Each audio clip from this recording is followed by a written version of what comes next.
Assalamualaikum warahmatullahi wabarakatuh. Perkenalkan, saya Andra Dwi Fanaya dari kelas 12 BDP 1 nomor absen 8. Di sini saya ingin menjelaskan materi tentang keuntungan yang bertumbuh. Membuat keuntungan yang bertumbuh.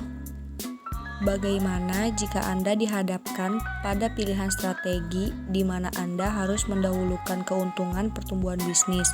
Pilihan mana yang akan Anda ambil? Jika dipertimbangkan, tujuan utama sebagian besar pebisnis adalah untuk mendapatkan keuntungan, karena keuntungan merupakan salah satu hal pokok untuk kelangsungan sebuah bisnis.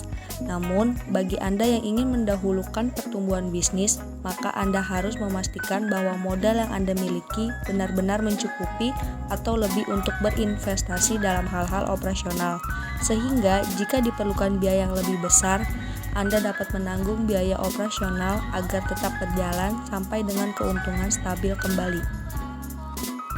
Keuntungan dan pertumbuhan sebuah bisnis. Keuntungan dan pertumbuhan bisnis merupakan indikator untuk mengetahui apakah sebuah bisnis dapat dikatakan sehat. Meskipun sekilas kedua indikator ini terlihat sama, namun ternyata keduanya bisa jadi saling bertolak belakang. Anda dapat memperhatikan apakah omset bisnis Anda naik tetapi keuntungan semakin mengecil atau justru sebaliknya. Jika ternyata pertumbuhan bisnis tidak sejalan dengan keuntungan yang didapatkan, maka Anda harus segera melakukan evaluasi dan mengambil langkah selanjutnya. Mendorong pertumbuhan bisnis. Semua pebisnis atau pengusaha pasti memiliki ekspektasi untuk dapat terus bertumbuh dalam skala bisnis yang digelutinya. Beberapa pendekatan tersebut diantaranya adalah sebagai berikut. Yang pertama, salah satu pendekatan yang dapat dilakukan untuk mengembangkan sebuah bisnis adalah beranggapan bahwa tujuan dan keuntungan akan berjalan secara beriringan. Yang kedua, pada saat proses pertumbuhan bisnis, terkadang ada beberapa hal yang harus kembali disesuaikan. Salah satunya adalah rancangan dan strategi di masa mendatang.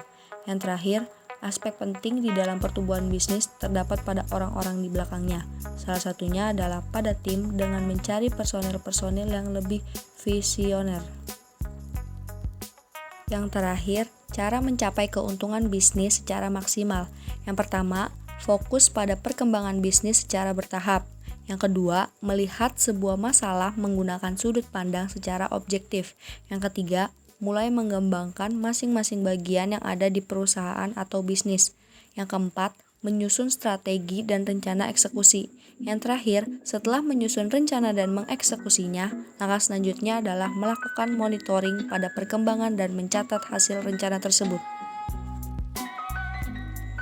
Sekian dari saya, kurang lebihnya mohon maaf. Wassalamualaikum warahmatullahi wabarakatuh.